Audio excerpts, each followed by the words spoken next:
friends, welcome to my channel. I hope you guys are doing absolutely fine today. So आज मैं एक नए location को cover करने जा रही हूँ. तो आज मैं जा रही हूँ स्पंदन डायग्नोस्टिक सेंटर. सो जो लोग स्पंदन डायग्नोस्टिक सेंटर लोकेशन नहीं जानते हैं, मैं उनको बता दूं, ये जो लोकेशन है वो जो आपका वीआईपी हल्दीराम वाला जो साइड है या जो रूट है, वहीं पे ही स्पंदन डायग्नोस्टिक सेंटर पड़ता है. सो आज जिस प्रोजेक्ट को मैं दिखाऊंगी उसमें 2 BHK अवेलेबल है. मोर और लेस हर फ्लोर पर अवेलेबल है. सिर्फ वो स्टैंडअलोन प्रोजेक्ट है, सिर्फ और सिर्फ 2 BHK ही वहां पे है. 720 और 750 ये दो लेआउट में आपको 2 BHK उस प्रोजेक्ट पे अवेलेबल है. सो बेसिकली आपका जो स्पंदन डायग्नोस्टिक सेंटर है, जो कि आपका मेन हाईवे पे है, आपका वीआईपी हल्दीराम वाला जो मेन हाईवे पे है, उससे हार्डली 300 मीटर की डिस्टेंस पे ये जो प्रोजेक्ट है जिसे मैं आज कवर करूंगी. सो लोकेशन बहुत अच्छा है. चाहे मेट्रो बात कर लीजिए, एयरपोर्ट बात कर लीजिए, स्टेशन बात कर लीजिए, सब आसपास है. आप स्पंदन डायग्नोस्टिक सेंटर हल्दीराम डालिए या फिर वीआईपी डालिए, आपको आसपास में पता चल जाएगा बस कितने किलोमीटर है, ट्रेन, मेट्रो, एयरपोर्ट, सब. मैं इंडिविजुअली डिस्टेंस नहीं बताऊंगी. So it's a very prime location. Spandan diagnostic centre के पीछे ही ये प्रोजेक्ट है जहां पे मैं आज आपको 2 BHK दिखाऊंगी. सो ये हो गई लोकेशन के बारे में बात. अब प्रोजेक्ट के बारे में बात करूं तो प्रोजेक्ट में ज्यादा कुछ फैसिलिटीज अवेलेबल नहीं है. सिर्फ और सिर्फ लिफ्ट की फैसिलिटी अवेलेबल है. वहां पे आपको पार्किंग नहीं मिलेगा. सिर्फ आप 2 व्हीलर रख पाएंगे. आपको सिर्फ और सिर्फ 2 BHK ही अवेलेबल है पूरे बिल्डिंग में. 2 फॉर्मेट में है, 720 and 750. So without any delay पहले मैं आपको प्रोजेक्ट दिखा दूं, बिल्डिंग दिखा दूं, एलिवेशन दिखा दूं, लेआउट दिखा दूं, फिर बाकी बातें हम एंड में करेंगे, लोन वगैरह के बारे में, प्राइस वगैरह के बारे में. So come with me. Okay so friend, अभी जो बिल्डिंग कवर करने वाली हूँ ये है वो बिल्डिंग. देख लीजिए आप लोग. सो ये आपका स्टेट 4 बिल्डिंग है. आपका मोरलेस 3rd फ्लोर छोड़ के हर फ्लोर पे आगे पीछे साइड में फ्लैट्स खाली है. बिल्डिंग के सामने में ही आपको ये 15 फीट का रोड मिल जाएगा. देख लीजिए, एक 4 व्हीलर खड़ी है, फिर भी पास से एक 4 व्हीलर जाने का स्पेस आपको मिल जाएगा. सो 15 फीट का आपको ये रोड मिल जाएगा. ये है वो बिल्डिंग, देख लीजिए आप लोग. चलिए अब अंदर चलते हैं और अंदर चल के रूम का लेआउट चेकआउट करते हैं. ओके सो फ्रेंड, अभी जो 2 BHK दिखाने वाली हूँ ये है उसका एंट्रेंस. सो ये जो 2 BHK है इसका super build area 760 square feet है. सो जैसे कि आप लोग देख रहे हैं, पूरे स्टेयर्स में मार्बल का काम किया गया है और यहाँ पे आपको एक वर्किंग लिफ्ट मिल जाएगा. सो हर फ्लोर पे 2 करके फ्लैट है, एक फ्रंट में और एक बैक में. सो अभी जो मैं कवर करने वाली हूँ वो आपका स्टेयर से उठकर ही जो राइट साइड में है मैं इसे कवर करूँगी. सो ये जो 2 BHK है इसका एक लेआउट दिखा देती हूँ. सामने में घुसते ही साथ में आपको ओपन किचन कम लिविंग कम डाइनिंग के लिए स्पेस मिल जाएगा. मेन डोर के पीछे ही आपको एक कॉमन बाथरूम मिल जाएगा. बाथरूम के ऊपर लॉफ्ट के लिए स्पेस मिल जाएगा. यहाँ पे आपको एक बेसिन के लिए पॉइंट दिया गया है. ये आपका एक फर्स्ट बेडरूम है जहाँ पे क्रॉस वेंटिलेशन के लिए 2 बड़े बड़े से स्लाइडिंग डोर के साथ विंडो मिल जाएगा.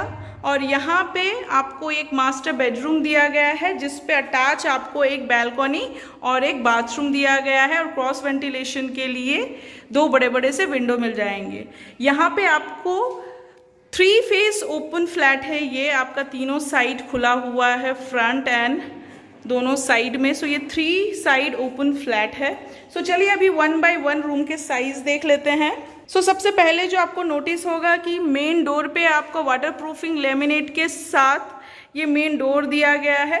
यहाँ पे आपको एक लॉक भी दिया गया है, एक आई होल दिया गया है और पूरे फ्लैट के अंदर 2 बाई 2 के टाइल्स का काम किया गया है. सो सबसे पहले जो घुसते ही दिखेगा वो आपको ये ह्यूज सा हॉल कम डाइनिंग के लिए स्पेस. सो ये जो आपका हॉल कम डाइनिंग के लिए स्पेस है ये 12 बाई 8.5 का आपको ये एक हॉल कम डाइनिंग के लिए स्पेस दिया गया है. यहाँ पे आपको एक बेसिन के लिए पॉइंट मिल जाएगा.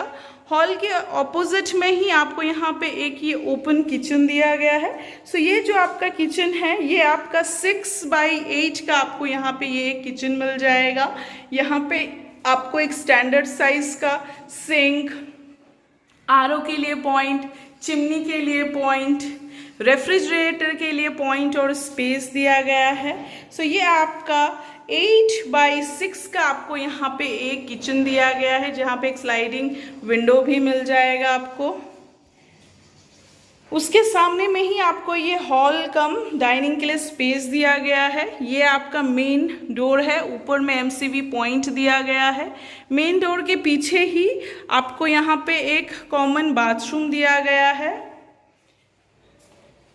सो ये जो आपका कॉमन बाथरूम है ये आपका 7x4 का आपको यहाँ पे एक कॉमन बाथरूम दिया गया है। यहाँ पे आपको वेस्टर्न टॉयलेट शीट, एक स्टैंडर्ड साइज का window, shower point, geyser point, tap point दिया गया है। सो ये आपका 7x4 का आपको ये एक वेस्टर्न टॉयलेट शीट के साथ कॉमन बाथरूम दिया गया है। बाथरूम के ऊपर ही आपको यहाँ पे लॉफ्ट के लिए स्पेस दिया गया है। हॉल के ऑपोजिट में ही आपका फर्स्ट बेडरूम है। सो ये जो आपका फर्स्ट बेडरूम है यहाँ पे आपको क्रॉस वेंटिलेशन के लिए दो बड़े बड़े से विंडो मिल जाएंगे। सो ये जो आपका फर्स्ट बेडरूम है ये 14x10 का आपको ये एक ह्यूज सा बेडरूम मिल जाएगा। ये आपका रोड फेसिंग होने के कारण आपके फर्स्ट बेडरूम से भी आपको आपका मेन रोड देखने को मिल जाएगा। देखिए गाड़ियाँ लेफ़्ट साइड में खड़ी है, मतलब दो गाड़ियाँ आसपास से क्रॉस कर सकती है, तो आपको ये 15 फीट का रोड मिल जाएगा बिल्डिंग के सामने से। फर्स्ट बेडरूम से निकल कर ही वापस आप अपने हॉल कम लिविंग स्पेस में आ जाएंगे। फर्स्ट बेडरूम के बाजू में ही आपको यहाँ पे ये एक सेकेंड बेडरूम दिया गया है, मास्टर बेडरूम दिया गया है। सो ये जो आपका मास्टर बेडरूम है ये आपका 10x11 का आपको ये एक मास्टर बेडरूम दिया गया है। यहाँ पे आपको क्रॉस वेंटिलेशन के लिए दो बड़े बड़े से स्लाइडिंग डोर के साथ विंडो दिया गया है। अटैच एक बैल्कनी दी गई है। सो ये जो आपका बैल्कनी है ये आपका 10x2.5 का आपको यहाँ पे एक बैल्कनी दिया गया है। बैल्कनी में ही आपको यहाँ पे अलग से एक WC दिया गया है, वेस्टर्न टॉयलेट शीट दिया गया है, जहाँ पे स्टैंडर्ड साइज़ का विंडो, टैप पॉइंट और एक वेस्टर्न कोमोड दिया गया है। ये आपका बैल्कनी में है। ये आपका रोड फेसिंग होने के कारण आपको यहाँ पे आपके बिल्डिंग के सामने का रोड देखने को मिल जाएगा। देख लीजिए आप लोग। सो बैल्कनी से वापस आप अपने मास्टर बेडरूम में आ जाएंगे।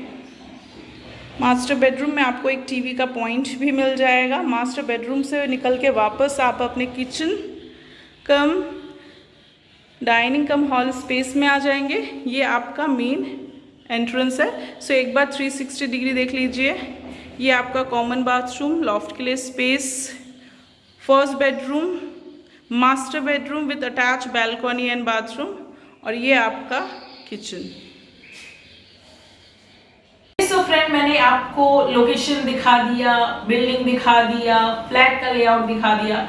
सो now come to the point जो बहुत ज़्यादा ज़रूरी है, which is the pricing. Yes, so basically इस प्रोजेक्ट में आपकी ज़्यादा कुछ एमिनिटीज़ नहीं है। एमिनिटीज़ नहीं होने के कारण आपको यहाँ पे मंथली जो चार्जेस है, मेंटेनेंस चार्जेस भी ज़्यादा नहीं देना है। 1 रुपये पर स्क्वायर फीट है, यानी जितना आपका 720 है तो 720 रुपीज़ देना है, 750 है तो 750 रुपीज़ मेंटेनेंस देना है। लोन अवेलेबल है, आप SBI हो, HDFC, PNB, आप किसी भी बैंक से अगर लोन लेना चाहते हैं तो लोन की फैसिलिटी आपको दे दी जाएगी। ऐसे उस प्रोजेक्ट में ऑलरेडी 2 लोगों ने लोन अप्रूव करवाया है, एक SBI से और एक HDFC से ऑलरेडी लोन अप्रूव हो चुका है। सो अगर इसके अलावा भी अगर आप किसी बैंक से लोन लेना चाहते हैं तो हम आपको लोन प्रोवाइड करा देंगे। सो लोन की प्रॉब्लम नहीं जाएगी। लोकेशन मैं बता चुकी हूँ, मेंटेनेंस मैं बता चुकी हूँ। बात करें इलेक्ट्रिसिटी की तो CSC के अंडर में पड़ता है। सो आपको CSC का इलेक्ट्रिक पड़ेगा, यानी कि लाइट वगैरह जाने की कोई भी प्रॉब्लम नहीं है। मीठा पानी यहाँ पे मिलेगा, सो आयरन की प्रॉब्लम भी नहीं है। स्पंदन के पीछे ही है, लोकेशन बहुत प्राइम है, वाटर लॉगिंग वगैरह की कोई प्रॉब्लम नहीं है। सो आई बिलीव आपको लोकेशन अच्छा लगा होगा, फ्लैट अच्छा लगा होगा, एज बिकॉज उसमें कुछ ऐसी बहुत ज्यादा एमिनिटीज नहीं है, सिर्फ बेसिक एक आपको लिफ्ट दिया गया है, सीएससी एरिया है, इलेक्ट्रिसिटी की प्रॉब्लम नहीं जाएगी। सो इसीलिए ये जो फ्लैट है आपका बॉक्स प्राइस में सोल्ड आउट हो रहा है। 29 लाख बॉक्स प्राइस रखा गया है। इसके अलावा कोई भी हिडन चार्जेस नहीं है, no amenities, no GST, nothing. 29 lakh आपका बॉक्स प्राइस रखा गया है। 720 लेना हो चाहे आपका 750 लेना हो, दोनों का ही प्राइस आपका 29 लाख बॉक्स प्राइस रखा गया है। सो इस लोकेशन में, इस प्राइस में definitely it's a good deal. और रही बात प्राइस नेगोशिएशन की, सो अगर आप चैनल लेके आते हैं तो थोड़ा सा नेगोशिएशन हो जाएगा, ज्यादा नेगोशिएशन नहीं होगा, क्योंकि इस लोकेशन में, इस प्राइस में वैसे ही 2 BHK इतना बड़ा मिलना मुश्किल है। सो अगर आप लोग को लोकेशन अच्छा लगा होगा, अगर आपको फ्लैट अच्छा लगा है या फिर इसकी लेआउट अच्छी लगी है, प्राइसिंग अच्छी लगी है, सो ग्रैब इट। सोल्ड आउट हो जाएगा 1-1.5 महीने बाद, फिर आप लोग मुझे फोन करेंगे कि मैम वो अवेलेबल है कि नहीं। इस लोकेशन में, इस प्राइस में 2 BHK really you can find, so without any delay just grab it. So अभी टाइम हो गया है अलविदा कहने का। और एक बात मैं जाते जाते बता दूं, अगर आप लोगों को इस लोकेशन में, किसी और लोकेशन में, high budget, low budget, high range, medium range, किसी भी रेंज में, किसी भी लोकेशन में, चाहे आपका न्यू टाउन, दमदम, बागुईहट्टी, आपका चिनार पार्क, राजाहाट, किसी भी लोकेशन में अगर किसी हाई या लो रेंज या मीडियम रेंज में अगर फ्लैट की रिक्वायरमेंट है तो उसके लिए भी आप लोग मुझे कांटेक्ट कर सकते हैं। अगर आपको स्पेसिफिक किसी लोकेशन में लैंड, कमर्शियल, शॉप्स या किसी चीज की जरूरत हो तो उस चीज के लिए भी आप लोग मुझे कांटेक्ट कर सकते हैं। मेरे कंपनी का नाम और नंबर ऊपर दिया हुआ है स्क्रीन पे और नीचे डिस्क्रिप्शन बॉक्स से भी मिल जाएगा। सो आप वहां से पुल आउट करके आप लोग मुझे कांटेक्ट कर सकते हैं। मेरे स्टाफ या फिर मैं कॉल रिसीव करूंगी और आपको डिटेल्स प्रोवाइड कर दी जाएगी और विजिटिंग करा दिया जाएगा। सो अभी टाइम हो गया है अलविदा कहने का। मिलेंगे किसी नई लोकेशन में, किसी नए प्रोजेक्ट के साथ। सो तब तक टेक केयर एंड सायोनारा।